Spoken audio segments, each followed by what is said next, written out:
Welcome to DVC Alumni, where every story inspires the next. The Alumni podcast where you get to hear the inspiring stories and transformation that DVC has had to offer its alumni. And now, on with the episode.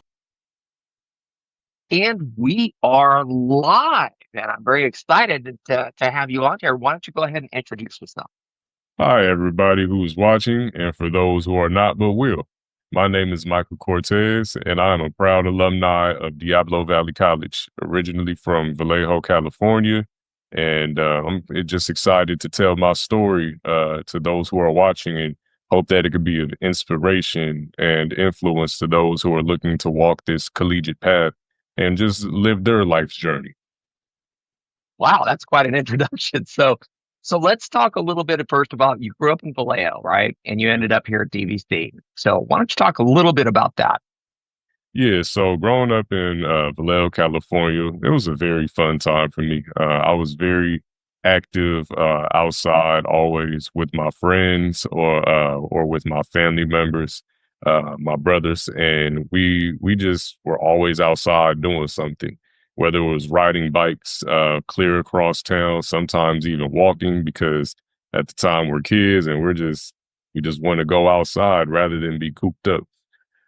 So I had a lot of fun memories growing up in Vallejo, meeting various characters, various personalities, and realizing what community looks like.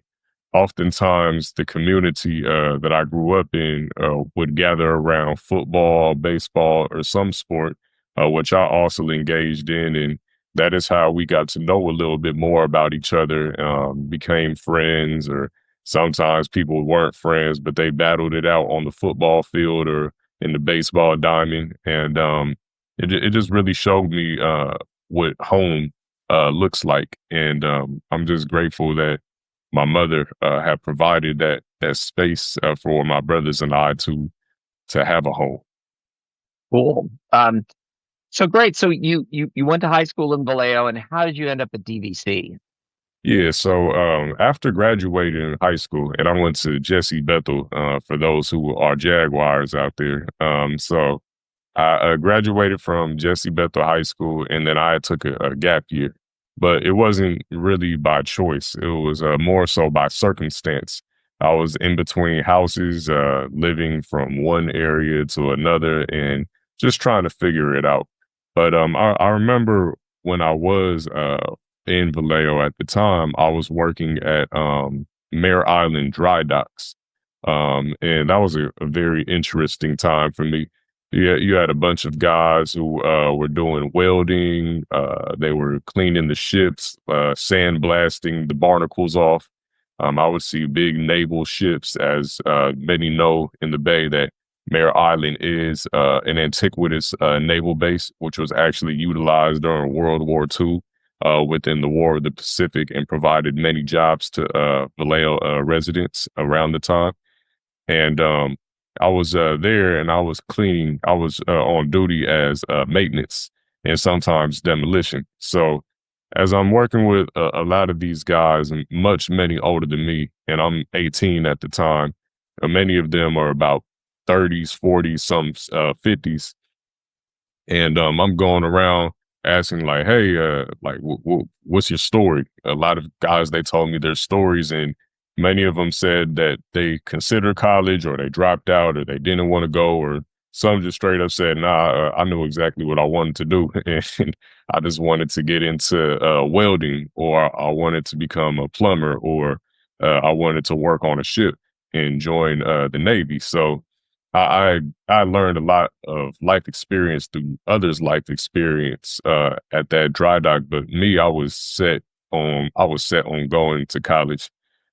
So much that I actually wrote a book that I never published at the time, but it was just something for me to keep my mind going and to stay engaged. And I wrote it called My Perspective. And I remember I was looking at the prison industrial complex within the United States around the time, and looking at what companies were invested in stocks, and how that plays into the school to prison pipeline. And I really could have did something with it, but once I got into college, here comes the homework.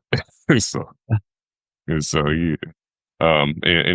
And from there, I finally got stable ground, and then said, all right, well, I think it's time for me to choose a community college. I was in Antioch at the time, and I said, all right, LMC or DVC. And a lot of my peers were like, oh, go to DVC, go blah, blah, blah. So I was like, all right, cool, I'll go to DVC. And then I started attending DVC. Cool. So actually, the first part of your story, is very resonant with a number of our students here at DVC. Is that either didn't know or didn't have enough certainty in their life to be able to take on going to college or figure out what they needed to do. And so I could see where a lot of people would, definitely follow that track. Once you got here to DVC, um, tell us a little bit about that. What was your favorite class, and what was the thing that kind of inspired you to kind of move on with your college career? Yeah, when I first got to DVC, I didn't really know too many people, although a lot of my peers, they said go to DVC, they weren't there. So that was the funny part of it. Like, how you gonna tell me to go to a school you don't even go to? Like, oh, I just heard it was a good community college. Like, some of them, they're at universities already, and that's just what they're hearing from their peers. So I said, all right, cool, I'm gonna go check it out. So I went up there, and I didn't know many people. And I was taking, I believe I was taking Italian at the time because I wanted to learn a foreign language. And I'd taken some Spanish classes in high school, and Latin influences Spanish, of course, and also influences Italian. So I said, all right, I could kind of just blend them together and figure it out from there and try to become trilingual at the same time. And I was taking algebra, and then I had a few electives. And those electives, they came after that first semester. So while I was there, in the beginning, I was just mainly finding my way, seeing how the system works, the mechanics of DVC. What does this community college to university path look like? So I would go into the counseling offices a lot too, and speak with my counselors like, hey, what classes do I need to get the credits? So when I do go to university, they don't try to say, well, now you got to start from scratch. So my counselors, they helped me with that. They were supportive on that end. And then I had stumbled across the Puma Center one day. I don't know how I walked into the Puma Center or what. I think I was just looking for a place to go study and work, and that was the perfect place. So, and at the Puma Center, that was mainly where a lot of the diverse students were. So, you got a lot of the Latinx, a lot of Black students there. You got a Moja as well, which I believe at the time was Heidi going Salter. She was like over it. Love Heidi. I hope she sees this too. Heidi, if you do see this, I love you. And let's talk soon. But if not, Chris, send it. I mean, Charles, send it to her. I'm sorry. Oh, I will. I will. Well, that's the thing is I think a lot of folks get here to DVC and they find that person or counselor or teacher or somebody that they connect with that really is like that pivotal moment for them. So talk a little bit more about what Heidi did for you. Yeah, so after I had like first stumbled upon the Puma Center, and then Heidi was like, "Oh, meet this person, meet this person." You know how Heidi's personality is. She's like, "Huh, get in contact with this person. This is this so and so." So she was very great at making sure that I felt welcomed and comfortable and got acclimated to the resources with the Puma Center, not just with Emoja as well, but just the entire center. Also, just with my personal journey to being a community college student, she was like, all right, I know you're going to your counselors, but I've been a teacher here for so and so. Let me look at this, check out, see if you're on the right path. And if you can't reach me, here's some other people too. And and I'm pretty sure she's been this for many students that went to DVC, whether they were a part of Puma, Emoja, or not, but really just being a nucleus for them, somebody to talk to about life. She's not trying to inundate you with school and pedagogy. She's really trying to speak to you as a human being and help you from that perspective. And I think when somebody does that, like Heidi does, it really takes out all the fluff and all the frustration of trying to figure out the mechanics of how do I go from community college to university. If you just meet somebody where they are and help them from there, that can open up the horizon to many other broader horizons. That's cool. Yeah, like I said, I think that really is the story of DVC is people find that one person that cares enough about them, and especially if you're making a transition from, not sure what you're going to do to, a university, this is a great place to do that. So now we're going to transition a little bit. So you went from DVC and somehow you ended up at Morehouse, which is like I said before we started, is like I kind of fanboyed out a bit. Talk a little bit about some of the alumni that have been there. I mean, number one on the list, of course, is MLK. You, you could start there, or there's a few others on there, but go ahead. I'll let you take over. Yeah, so of course we do got MLK. There's Samuel Jackson. There's Spike Lee. There's Otis Moss as well. And he was a reverend. There's also John Pastor Amos Johnson. I believe he's the third. But if not, then I misquoted. But Pastor Amos Johnson, he's actually over. And what's the name of his third Baptist church, I believe, in San Francisco. And he actually worked with Martin Luther King Jr. too. And I had the privilege of speaking to him and meeting him before I went to Morehouse. And I'm pretty sure he put in a good word for me. So hey, I always will remember him. And then his congregation member, Justin, who was the one who introduced me to him. Back when I was working in San Francisco while attending DVC at the time.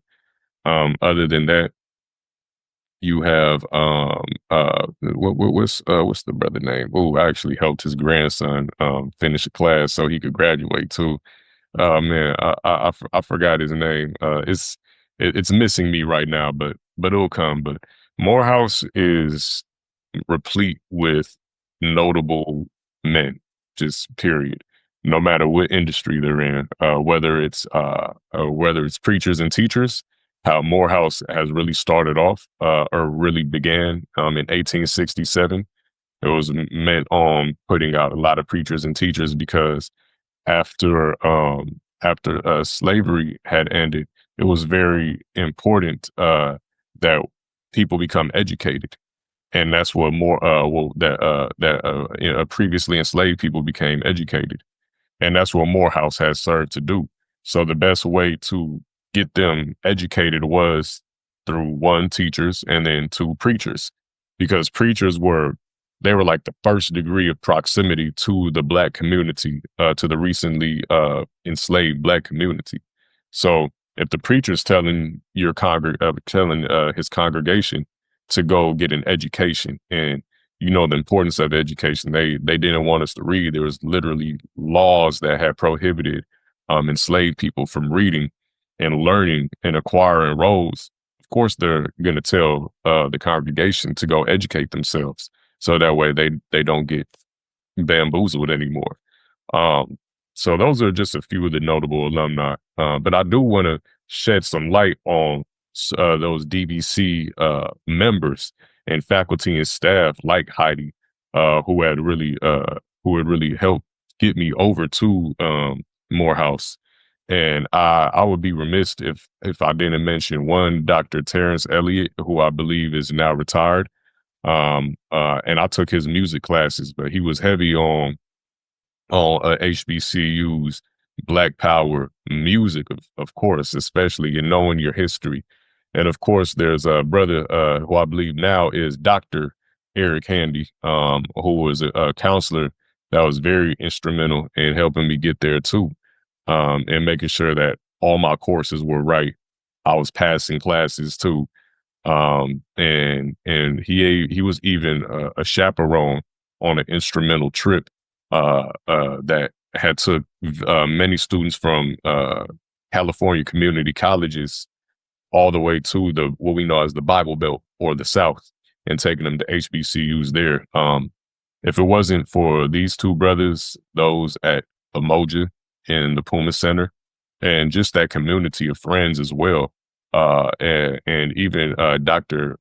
Frank Ortega and Dr. Albert Ponce as well, I don't think that I would have been as focused or even as supported.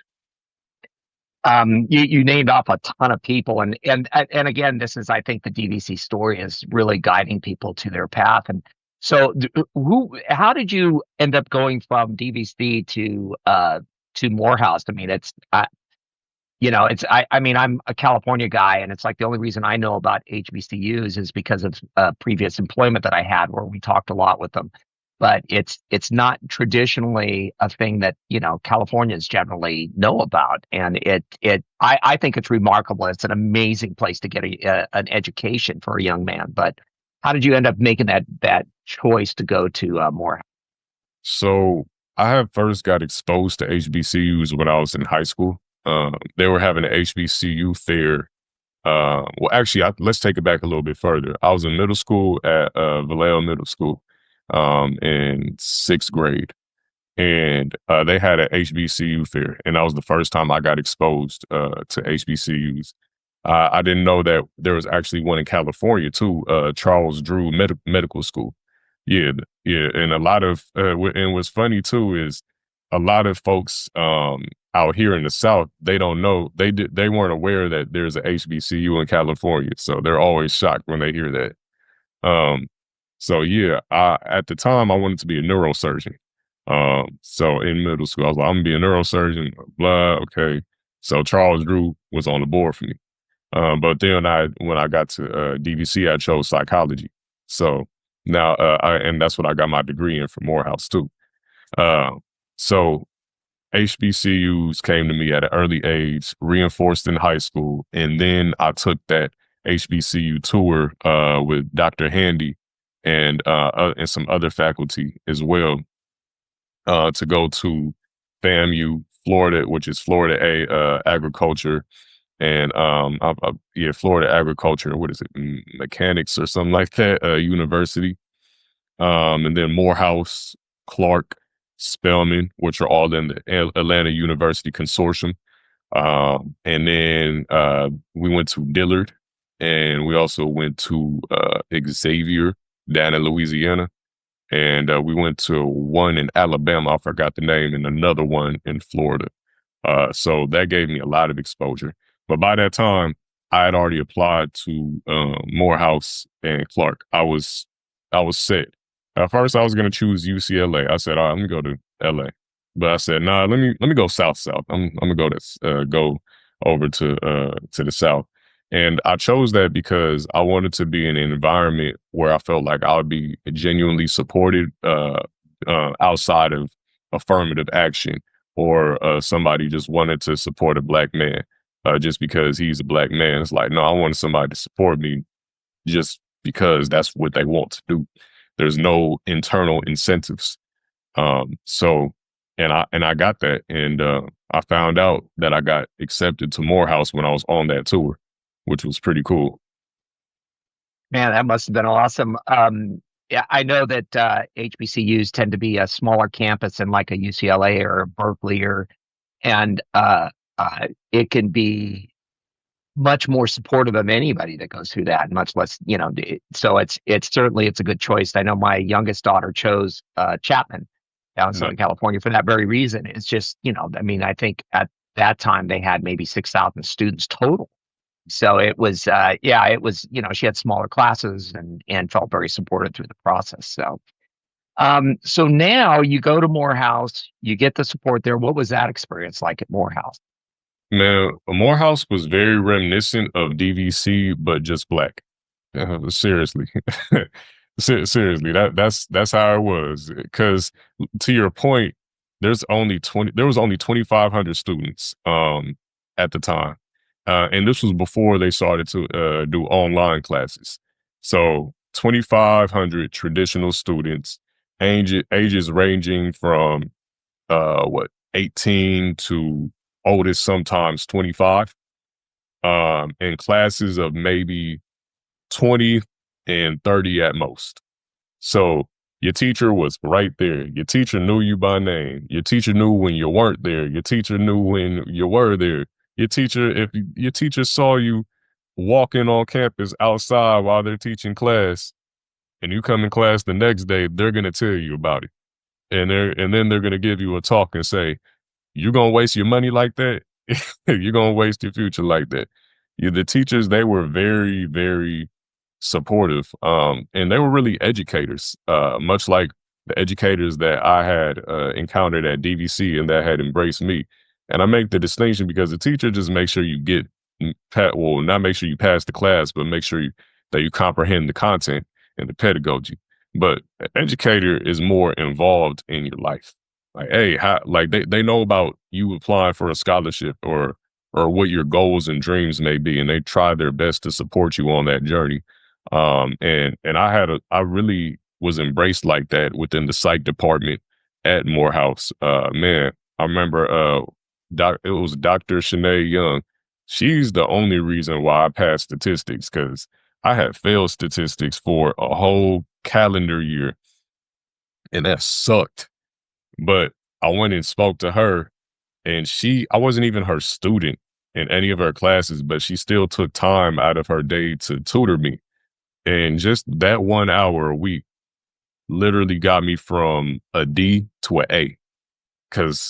And I think that's the difference when you're a teacher and an educator. You actually show the student that you're interested in their success. And when they see that and they feel that, they become even more interested in their success. So it's very symbiotic. That's amazing. And yeah, I think that, DVC probably prepared you by teaching you about, office hours and things of that nature. But Yeah. so you graduate from Morehouse, and tell us about what you're doing now, because that was the other part of it, is like, I'm kind of looking at what you do now. So what is it you do now? Yeah. So here's what I would like, especially since we're hearing all about artificial intelligence and it's just AI is taking over the tech landscape. So at Morehouse was the only undergrad institution in the nation at the time. I'm not sure if this is still true, but in the nation at the time that was teaching their students research methods and statistics. So we were literally writing white papers, going through the institutional review board process to get white papers approved for our case studies, and conducting them on campus or off campus to collect the data based on our hypotheses and to test them and prove them or disprove them. So at Morehouse, they taught me how to write white papers. I can literally use that skill now, go to a company and say, "Hey, you need white papers done on your customers, seeing how they respond to so-and-so." I can do that. I have experience. So I was grateful for that. But I say all that to say is I learned statistics. Statistics are transferable to anything that has numbers. And what that directly correlates to is data engineering, data science, data analytics. And the reason why these data roles are so important, going back to artificial intelligence, is because bad quality data makes a bad quality AI. But if you have this skill set, the knowledge, and you know all the players within this data architecture and this data process of who feeds into it, and you could create quality data, then you create good AI or healthy AI. And that's how you can secure yourself a role. So from there, I graduated and I had to fill in a couple skill gaps. I knew statistics. I learned how to use SPSS, but SPSS was very outdated, but very specific for behavioral health science. I had to learn SQL, Excel, Python, and then Tableau for data visualization. After learning those skills, I had actually got reached out to by an old student employer at Morehouse, and she said, "Hey, Michael, saw what you're doing, see how you're posting on LinkedIn, your skills. Would you like to come work with me?" And from there, that's how I got a data analyst role, transferring those statistics and psychology into now data analytics. Yeah, that's amazing. And I agree with you. Is like AI is just AI. It's a tool.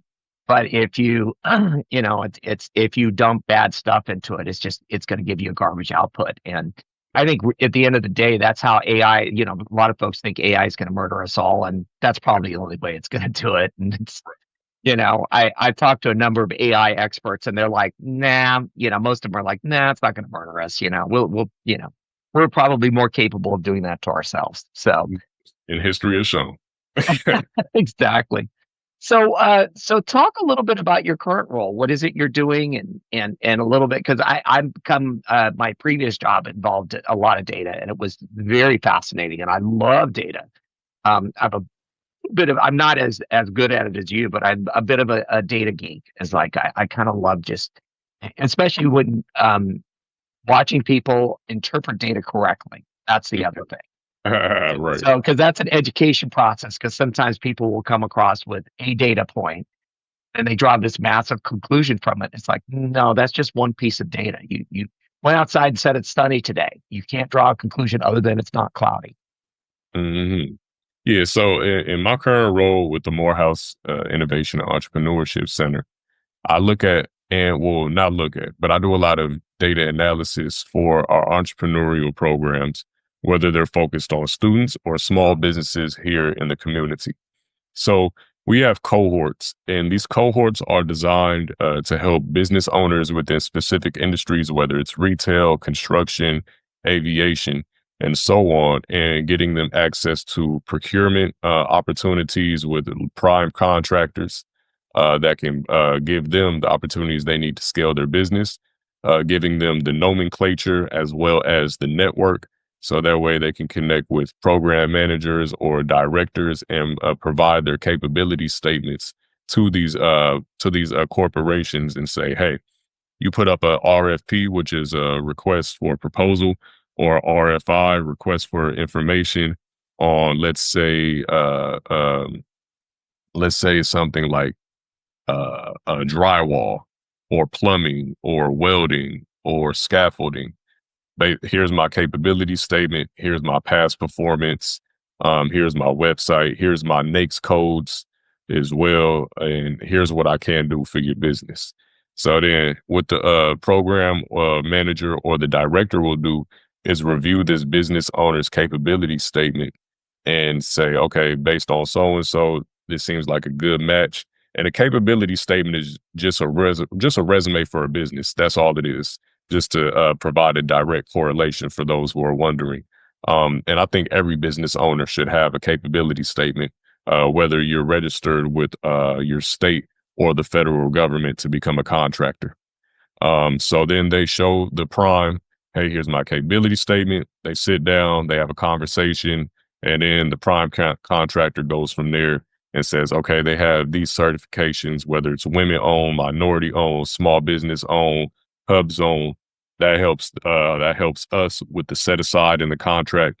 Let's get with this company. Boom, they put it together and they get a deal made. So our programs are directed at helping those business owners get those opportunities and helping them successfully navigate it, as well as helping the students with their entrepreneurial ventures and helping them ideate and scale their businesses too. That's awesome. I would love to see there's got to be something around here in the Bay Area like that, but we may be having a further conversation about this, because I love entrepreneurial support like that. I think it's a wonderful thing, and it gives you a chance to take all the information that you've gathered and be able to help businesses launch and grow themselves. So that must be awesome. 100%. So what do you see like the next few years for you? What does that look like? I'm considering grad school. Although I'll say this, contrary to the norms that are going around, like, oh, you just need experience, a portfolio, and a certification to get a big tech job. I will say this: you can do it that way. That is great. I don't advise people not to go that route. But degrees are good for one, you get the education, two, and most importantly, in my opinion, you get the network and the brand name. So if you want to look at it like, okay, if I go to this school, it's the equivalent of me driving a Mercedes Benz. Or I go to this school, it's the equivalent of me getting a Ferrari or whatever. Go and get your Ferrari, go and get your Benz then, because what I'm saying is when you start to apply, you'll get noticed. Just like when you're driving those cars, you'll get noticed. And again, with the network, so there's a lot of perks. Obviously, we're here on this call right now because of the network and being alumni of DVC. But now you're connected to a vast network of individuals who are either in hiring positions at various companies just because you went to school with them, or you got that alma mater. That is real. I mean, I see Morehouse everywhere, and literally because I was a student at Morehouse, and I had a Morehouse brother who was working at Delta. He had helped me get a free flight to Portugal for a 3-week entrepreneurial conference that I got accepted into, and then I got a scholarship too. And then I forgot, I think it was like GoFundMe or something was on campus that day, and they said, "Oh, you started to GoFundMe for your trip, huh? We're going to donate." So the actual company for the platform I was funding on gave me money for the trip and only had to pay like maybe $800 out of pocket for that. So go get your grad degree and let it work for you. Yeah, I you brought up something during this part which I think is absolutely critical, and it's like I tell people this. I have a class sometimes I get to teach about networking, and it's about, and the main thing is one, and I didn't think about this. I'm going to work it into my next one. But it's about creating the brand, Yep. and it's about creating your personal brand, and then the other part of it too is like, take care of your network. By going to a branded place like Morehouse or to MIT or you go to Harvard Business School or something like that, you get a automatic branding that you can use, but then you also have to nurture that network, and you also get a big hand up into a network that maybe somebody like me doesn't necessarily have, and I have to do it the hard way. But it's still about building that network and how critical that network is. So, what do you do to take care of your network on a regular basis? Because obviously, you have a very wide net that you've caught. I mean, I've never gotten a free flight to Portugal, so it's just, I mean, I'm not hating on you. It's just I'd like to hear more about, because obviously that came out of your network. And Yep. how is it that you kind of take care of your network? Do you like nurture it on a regular basis, or you just reach out to people, or what's your kind of like, what do you spend doing to kind of work on your network on a regular basis? Yeah, so specifically for college, there's alumni events, and there will be alumni chapters in your city or your state that you can attend. So when you go to these alumni meetings, you network. Not everybody knows everybody. Like, for example, I'm Morehouse 22, but I might meet somebody Morehouse 87 up there. And then we talk, we have a conversation, we learn about what each person does, and then we see how we could be of assistance to each other. Now networking is capitalistic in essence, and that's not a problem at all. You're literally networking with somebody to discover how can you benefit each other financially or socially. And all capital is social capital. So the more people that know you and what you do, then the more opportunities that you will have, because opportunities come by way through you or through others that know of you. So it's just about putting yourself out there. And one great thing that you can do is, let's say opportunity comes across your desk for somebody that you know, and you send them that opportunity, they'll remember you when an opportunity that aligns with you comes across their desk. It's not exactly quid pro quo. It's more so just I remember you. I think Benjamin Franklin was the one that said, if you really want to be remembered by somebody and have them be grateful for you, go borrow a book from them. And the reason, well, at the time, books were unbelievably valuable. And you borrow a book, and even if they hate you, they're going to like you, especially when you get back, obviously. But you're going to have that common bond. But I think your statement about networking is and things like that is going to make it into my presentation and probably into other stuff, because I think that's brilliant, about it being capitalistic by nature, but not in a bad way. It just is. There is an exchange, and I do agree that it's not a quid pro quo. Every job I've had, this is my fourth career that I'm working on. I've gotten because I knew somebody, Right. and that was the thing is, oh, hey, I know Charlie, and you're getting stuff like you got a trip to Portugal and you got your current position. You got a lot of stuff because it's like, oh, you made an impression on somebody and you have that network and you continue to nurture that network.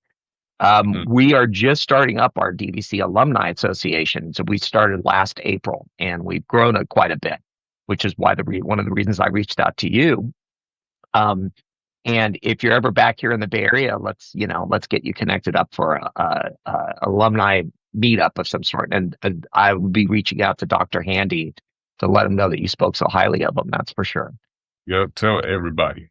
I will. So are there any parting words as we wrap this up? I want to be respectful of your time for sure. I appreciate that. And then for your networking class, if you ever need a guest speaker too, I can speak to that as well. Atlanta is a bustling city, rampant with busy bees and their businesses. And the better you know how to network, the better that you can get some honey. So, my parting words would be to anybody who is on just their journey of life. You don't remember college just by the classes you make, the homework you've completed. You remember college by the experiences you have and the people that you connect with. And my story has been very reflective of that by me dropping all these names and speaking highly of these people who genuinely wanted to support me on my journey. But that doesn't exclude my peers as well. My peers, they helped me out too. I remember there was the Men of Color Association that I had started with a friend, Cameron Smith, and then there was Chukwudi Nodum. They're both graduates now. I believe they're both graduates of grad school too. And then the Women of Color Association was started too, and they surpassed us. Like, man, they went up. We were sailing, they were flying. But hey, water and air. We just worked out the way we worked out. So my peers, they were there. I remember the things that we did, the places that we went. Again, that HBCU tour. So I say this: if you're shy, open up a little bit. If you're an introvert, help somebody open up a little bit. But if they don't want to, you don't force. So, but be yourself at all times. Be true to yourself. Know what it is that you want to do in your heart. Money, it's always going to be there, okay? And yes, you will have to work a job a little bit so you can get investment funds for whatever it is that you want to do, and that's fine. But never sacrifice your authenticity to yourself. And that doesn't mean like in the face of somebody something trying to make you sacrifice that authenticity, you explode with anger and rage, like you're a punk rocker or something. No, you just sit back. You just be true to you. Like, nah, this doesn't align with me. I'm not gonna take it. I'm gonna go this route. You have an internal compass granted to you by the Most High, and that is called your spirit, your soul, your intuition, whatever you want to call it, your heart. Listen to that, and it will guide you always. College is a great tool for your journey. Use it wisely, spend time with it, have fun, meet people, live life, and have no regrets. Well, I think that's a brilliant way to wrap it up. I really appreciate the time you've taken with us today. I think it's been a great uh, opportunity for folks to learn about you. Yes, and clips of this are going to make it into my presentations, and we will definitely have a chance to get you connected to some of the students here. I think it'd be a really good opportunity for them to meet somebody who's done so much with their life, and it sounds like you've had a good sense of direction, most of what you wanted to do in a lot of ways. But and with that, we will wrap it up. And I want to thank you very much for your time. Likewise, Charles. I appreciate you. All right. I greatly appreciate you, and we'll have you get on and do a little announcing for us because you have a great voice for it. Sounds great. Yeah, keep All me right. in mind. All right now, Charles. Thank you for tuning in to DVC Alumni, where every story inspires the next, the podcast for the DVC Alumni Association.